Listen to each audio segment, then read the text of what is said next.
NTA बहुत सारे exam कराता है, बहुत सक्सेसफुल भी कराता है। नीट वाले ऐसे मामले में ऐसे रहे जो कि एक झटका भी था।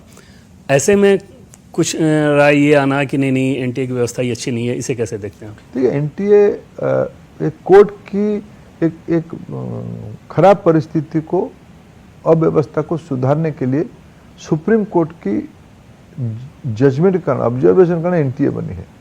एनटीए, आपने सही कहा, एनटीए सफलता के साथ उस परीक्षा, अनेकों परीक्षा को हर साल में 1-1 करोड़ लोगों का परीक्षा करवा रहा है। दुर्भाग्य से एक परीक्षा इस बार कॉम्प्रोमाइज हुई, उसको हमने स्वीकार किया। हमने उसमें कोई छुपाने की गुंजाइश भी नहीं है, स्वीकार करके हम लोगों ने।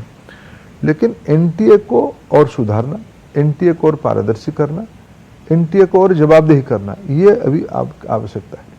एनटीए के सिस्टम में भी कुछ बदलाव की कुछ प्लानिंग चली गई, डिसेंट्रलाइज कर दिया जाए, अलग अलग चीज। एनटीए के स्ट्रक्चर के बारे में राधाकृष्ण कमेटी ने विस्तार से कुछ एक वर्णन किया है, उस दिशा में हम काम कर रहे हैं।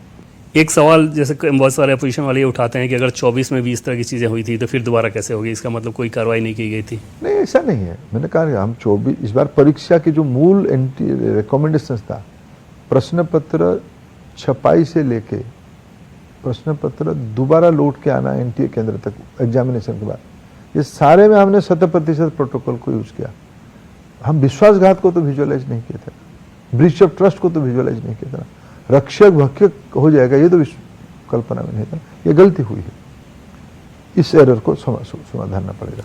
और यही एक चीज़ जैसे सीबीएसई की अभी तक जो सीबीआई की जांच हो रही है इस नीट मामले में, उसमें आप देखें कि जैसे जैसे चीज़ें सामने आ रही हैं कि स्टूडेंट्स के सर्टिफिकेट ले लेना, ओरिजिनल सर्टिफिकेट ले लेना, पैसे का पेमेंट ये वो, ऐसा लगा। और अलग अलग राज्य, राजस्थान, महाराष्ट्र, दिल्ली, गुरुग्राम, नेक्सस बहुत बड़ा इस तरह के तंत्र को डैमेज कर। देवेंद्र जी, ये एक सामाजिक व्याधि है, वो हो चुकी है। इसमें समीक्षा करने लायक अनेकों विषय है। हमारे देश में चिकित्सक चाहिए, योग्य चिकित्सक, डॉक्टर्स चाहिए, उनकी गुणवत्ता भी होनी चाहिए।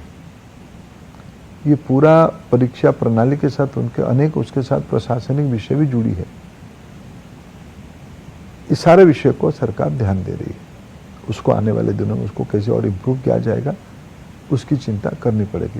लेकिन मैं आपके माध्यम से एक निवेदन करना चाहूँगा समाज को, जो एक फोर्स रहती है, जिनकी एक फाइनेंशियल पावर की दंभ पे ये परीक्षा माफियाओं को सहारा करके जो व्यवस्था को तोड़ने की एक सामाजिक व्याधि बन चुकी है, उसके खिलाफ एक जन जागृति की आवश्यकता है।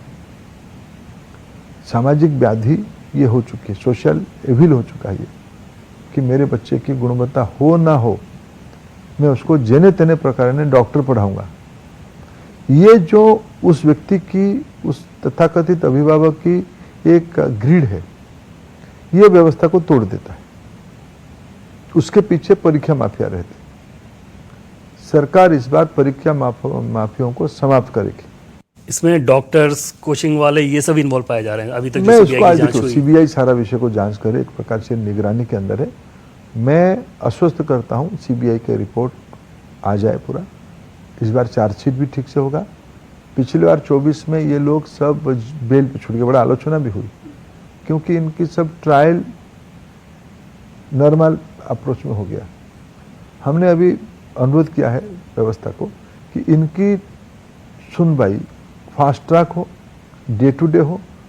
ये सब गुनहगारों, उन पापियों को एग्जाम्पलरी दंड मिलनी चाहिए, तब समाज में व्यवस्था को तोड़ने की हिम्मत नहीं होगी किसी को।